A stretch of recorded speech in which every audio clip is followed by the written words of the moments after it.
Hello guys, thanks for watching my video. Today I will discuss a lesson Lost Spring from Flamingo. This lesson is prescribed by CBSE in class 12. Detailed video on the lesson has been already uploaded. I will give you the links and you can watch those videos. The writer of this lesson is Anis Young. She raises the issue of exploitation of children, issue of poverty. Title is Lost Spring and that's used metaphorically. Spring here is childhood and that has been lost for the children who work to survive, who earn money to help their parents.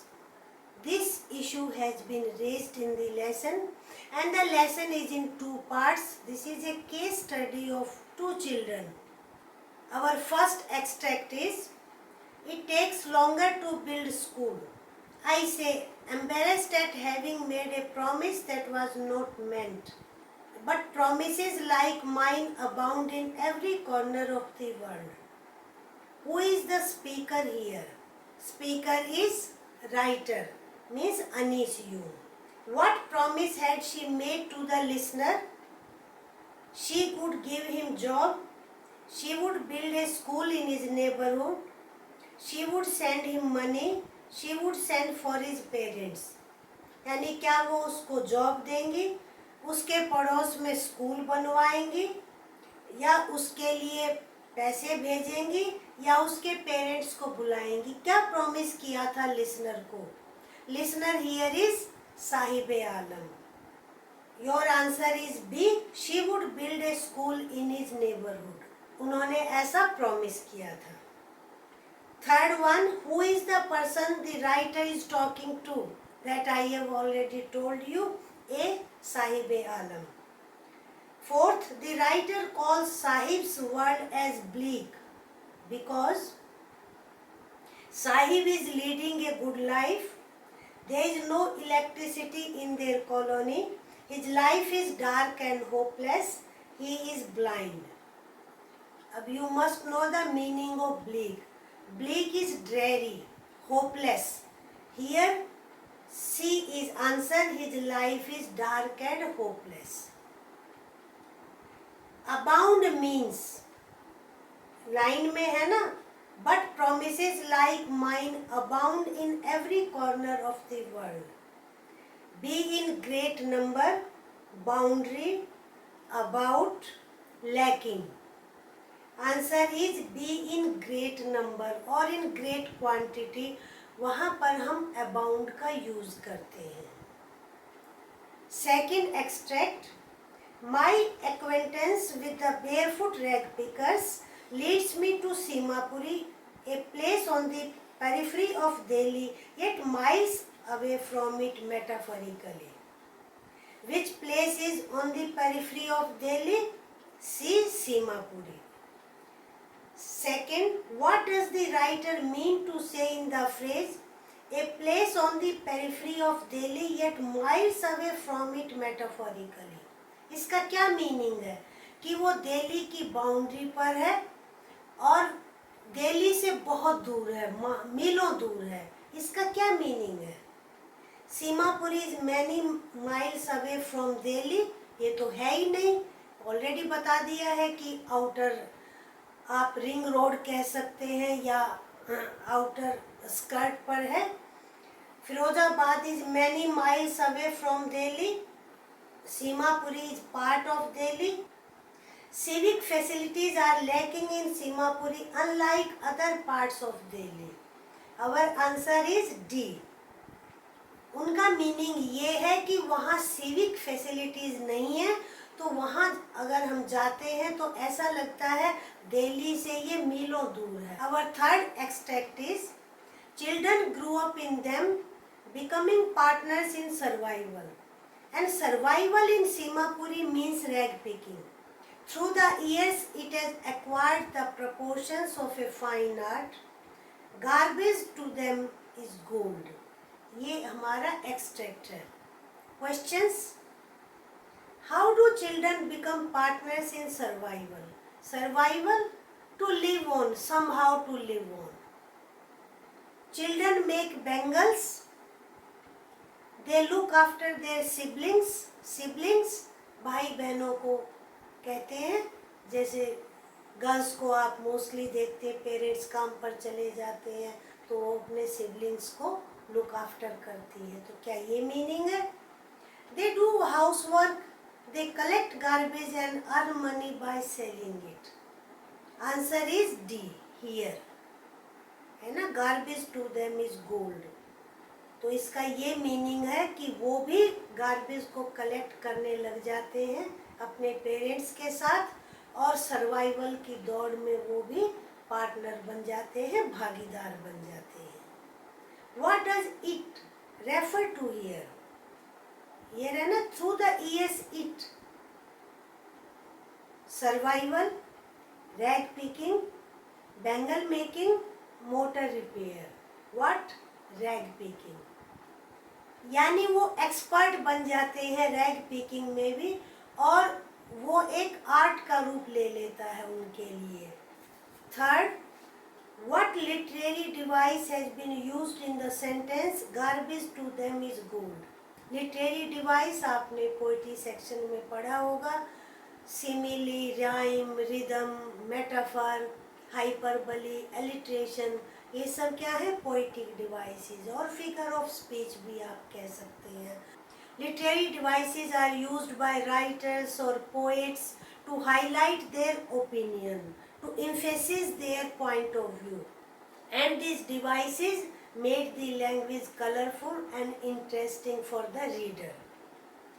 As you see here, garbage to them is gold. क्या कूड़ा कचरा भी gold हो सकता है, सोना हो सकता है? ये लिटरेरी डिवाइस है. अब कौन सी है? Let's see. Rhyme, simile, alliteration, hyperbole.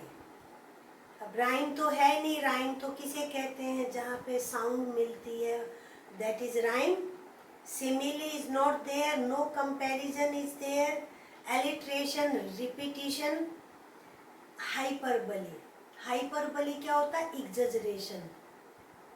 जब एक राइटर और पोएट अपने पॉइंट ऑफ व्यू पर एम्फेसिस डालने के लिए ऐसे वर्ड्स यूज करते हैं कि वो लिटरली पॉसिबल नहीं है. We should not take their literal meaning.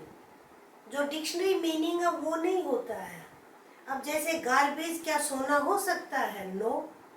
But here the point of view of the writer is highlighted here. Means gold की तरह गार्बेज उनके लिए क्या है? प्रीशियस है, कीमती है. तो ये यहाँ पर क्या है? हाइपरबली. ऐसी डिवाइस को हाइपरबली कहते हैं. Garbage is gold to them because. लेकिन ऐसा क्यों कहा राइटर ने? They find gold coins in the garbage. They sell garbage and buy gold. They exchange garbage for gold. Garbage is precious to them as it's their only means of survival. Garbage उनके लिए बहुत कीमती है क्योंकि कूड़ा कचरा उनकी आजीविका का साधन है, रोजी रोटी का साधन है. मीन्स यहाँ पे साधन है, नॉट मीनिंग. तो हमारा आंसर होगा D. Next extract.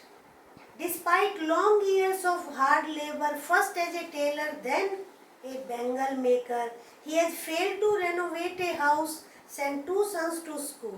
All he has managed to do is to teach them what he knows.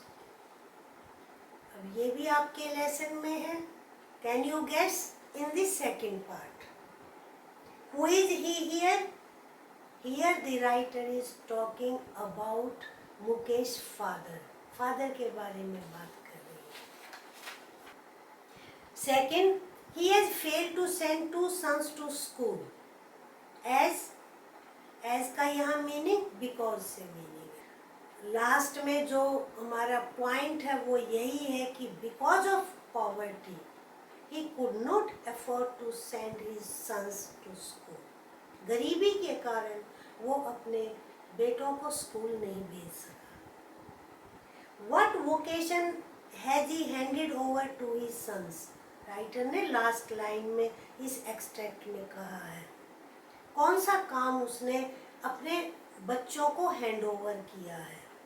Rag picking, house construction, bangle making, repairs of motors. In second part, the writer is talking of Firozabad. So here answer is bangle making. He knew the art of bangle making and he has taught this art to his sons. Writer ये कहना चाहते हैं। Next extract. The young men echo the lament of their elders. Little has moved with time in Firozabad. Years of mind-numbing toil have killed all initiative and the ability to dream. Why not organize yourselves into cooperatives? I ask a group of young men who have fallen into the vicious circle of middlemen who trapped their fathers and forefathers. Here, who is the speaker? I. Here, writer Anis Yoon. What is the lament of the elders? They greatly need money. They are not allowed to vote. Frequent storms ruin their fields. There is no market for their bangles. अब हमारा answer होगा A. Here you know what lesson is going on, so it's easy to find out. In exam, separate extract will be there, so it will be difficult for you to find out. So be careful in your answers. Answer is A1. Firozabad में सबकी एक ही पुकार है, वो क्या है कि वो गरीब है। They are poor. They have not money to live a dignified life. Fourth question. The result of years of their hard work is. Extract में कहा गया है, their lifestyle has greatly improved. They have changed voting pattern. Many of them have migrated to US. They have lost the will to take initiative to improve their lot. Last point का ये meaning है कि उनकी इच्छा शक्ति खत्म हो गई है अपने स्थिति में, अपनी परिस्थितियों में सुधार लाने की। तो हमारा आंसर होगा D1. Yes, this one.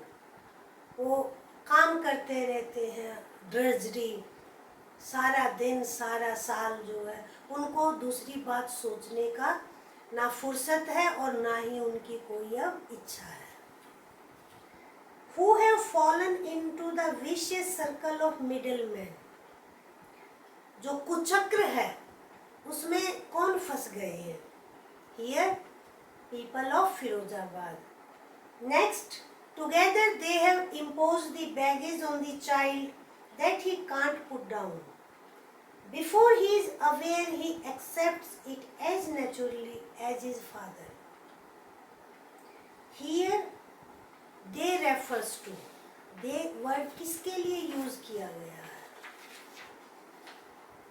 The young men of Firozabad, the elders of Firozabad, middlemen and powerful people, the women of Firozabad. Answer is C. The writer is talking about middlemen, all powerful and rich people. What have they done to children? They have given luggage to children to carry on head. They have beaten children. They have provided school bags to children. They have created such conditions that children have to bear the burden of work for their survival. Answer is D1. बहुत sensitivity से ये line कही गई है कि ऐसी condition है कि अल्टीमेटली इस सब का जो इफेक्ट है किसके ऊपर पड़ता है? बच्चे के ऊपर पड़ता है। दे आर ग्रेटेस्ट लूजर, वो लूजर है।